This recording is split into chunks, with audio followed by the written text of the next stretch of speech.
Hello, my name is Dr. Natalie Robiou, and I'm a 2024-2025 Capello Health Advocacy Fellow. And this is my capstone project entitled From Hopeless to Hopeful, A Pathway to Health Advocacy. My hopes of becoming a doctor began at a young age, inspired by seeing my mother return to nursing school as a child. I earned my Bachelor of Science from Robiou University with a minor in environmental studies after developing a strong interest in environmental justice and its impact on community health. I completed my medical education at Rutgers, New Jersey Medical School, and after being drawn to pediatrics, I went on to residency at New Morris Children's Hospital. I currently work as a pediatrician at FQHCs in Philadelphia. My road to health advocacy started during a month-long elective during residency, which offered a look into health policy and legislative engagement. I went on to advocate for CHIP extension and have additionally been involved with Voter ER and the AAP's annual advocacy conference. Health advocacy has inspired me to trans feelings of hopelessness in the face of injustices, especially health inequities, into hopefulness and purposeful action, and provided tangible ways to use my voice as a physician to improve not only the health of my patients, but of all patients. My year in advocacy was filled with invaluable opportunities to strengthen my advocacy toolkit. I participated in monthly sessions to learn from experts about effective action planning, media engagement, communication strategies, and how to engage with legislators.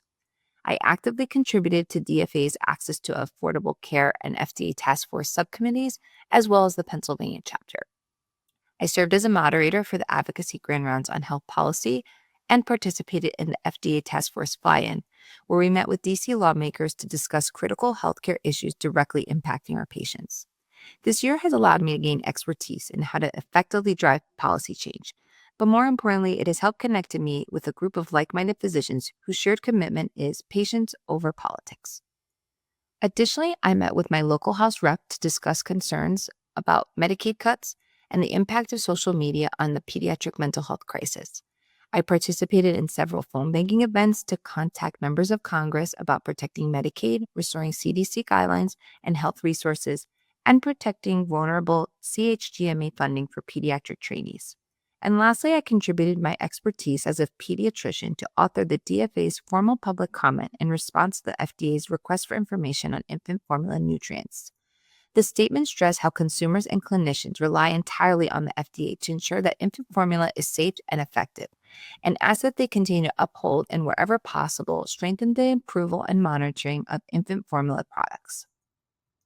To further support my advocacy efforts, I developed a DFA advocacy toolkit to equip healthcare professionals with knowledge and tools to understand and respond to the proposed Medicaid cuts. The toolkit discussed Medicaid's background, the proposed cuts, and its impact, coupled with details on how to use various advocacy tools and resources. Building on the advocacy skills I developed during my fellowship, I turned my focus to the pediatric mental health crisis.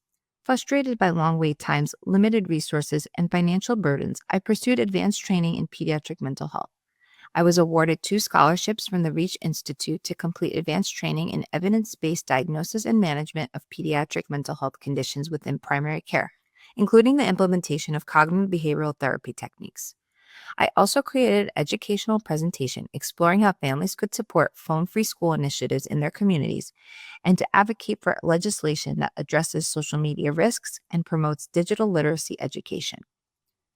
This year, I was also honored to be selected to Reach's Alumni Leadership Council. Serving on this council has provided meaningful opportunity to bring advocacy initiatives directly to the organization, including organizing a teaching session on how to become involved in health advocacy and developing a call script for providers to contact their members of Congress in support of preserving funding for pediatric trainee programs, as these proposed cuts threaten to reduce pediatric training slots and add to the growing primary care shortage. In advocacy like medicine, we often face limited resources like time and funding.